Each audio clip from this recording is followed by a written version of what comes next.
Helmet না থাকলে মিলবে না তেল, সারা দেশে এমন নির্দেশনা জারি করেছে সরকার। এই বিষয়ে বিস্তারিত জানাতে খুলনা থেকে সরাসরি যুক্ত হচ্ছেন সহকর্মী নুর ইসলাম রকি। রকি, তেলের পাম্পগুলোতে কতটা মানা হচ্ছে নিয়ম, কি দেখছেন আপনি? বিস্তারিত জানাবেন। ধন্যবাদ লিনিয়া।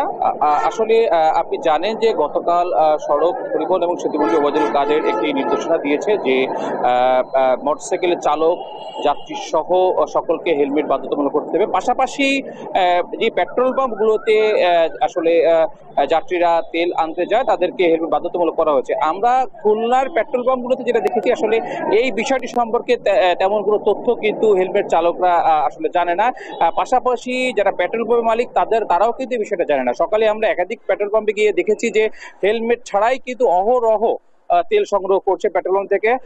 পাশাপাশি কিন্তু আরেকটি বিষয় বলি যে শুধু পেট্রোল পাম্প নয়, নগরীর যে সড়কগুলোতে আমরা দেখেছি যে হেলমেট ছাড়াই কিন্তু চালক এবং যাত্রীরা অহরহ চলাচল করছে এবং প্রশাসনের চোখের সামনে দিয়েই কিন্তু এগুলা হচ্ছে। কিন্তু আমরা দেখতে পাচ্ছি যে কোনো ধরনের কোনো বাধা না মেনেই মোটরসাইকেল আরোহীরা কিন্তু হেলমেট ছাড়া চলাচল করছে। এতে কিন্তু যাত্রীরা বলছে যে দুর্ঘটনার সম্ভাবনা বাড়ার পাশাপাশি অনেক সমস্যার সৃষ্টি হচ্ছে। সাধারণ যাত্রীরা আমাদেরকে যেটি জানিয়েছে যে প্রশাসনের উচিত আরো বেশি আপনার এই বিষয়ে ব্যবস্থা নিয়ে। আমরা এখন একটু কথা বলতে চাই একজন যাত্রীর সাথে যে উনি কেন আসলে হেলমেট পরে পেট্রোল পাম্পে তেল নিতে এসেছেন এবং হেলমেট পরার আসলে দরকার কেন, এবং যারা পরে তাদের বিষয়ে কিছু বলেন।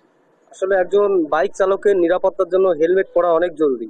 দিন দিন যেভাবে অ্যাক্সিডেন্টের হার বৃদ্ধি পাচ্ছে, তাতে শুধুমাত্র হেলমেট না পরার কারণে মৃত্যু হার বেশি। হেলমেট পরলে সাধারণত সবার প্রথম পরবো আমি নিজের এবং নিজের সেফটির জন্য। এবং একটা জীবন মানে শুধু একটা জীবন না, একটা পুরো পরিবার। সেখানে আমি প্রত্যেক বাইক চালককে অনুরোধ করব যেন হেলমেট পরে তারা বাইক চালায়।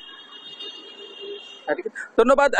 আপনি লিনিয়া, আপনার মাধ্যমে যেটা শুনতে পারলেন যে কিছু যাত্রী কিন্তু হেলমেট পরছে। যে আমরা কিন্তু এখনই একজন যাত্রীকে দেখতে পেয়েছি যে পেট্রোল পাম্পে এসেছে হেলমেট ছাড়া তেল সংগ্রহ করতে, এবং পেট্রোল পাম্প থেকে তাকে ফিরিয়ে দেওয়া হচ্ছে যে হেলমেট ছাড়া আসলে তেল যেন সংগ্রহ করতে না পারে।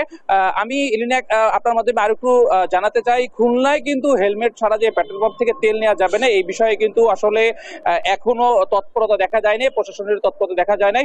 এই বিষয়ে আরো ব্যবস্থা জোরদার করা উচিত বলে সদরে জানিয়েছে লিনিয়া। খুলনা থেকে এটা ছিল আমার কাছে সর্বশেষ তথ্য। রকি, ধন্যবাদ আপনাকে। দর্শক, হেলমেট না থাকলে মিলবে না তেল, সারা দেশে এমন নির্দেশনা জারি করেছে সরকার। এই বিষয়ে বিস্তারিত জানাচ্ছিলেন সহকর্মী নুর ইসলাম রকি।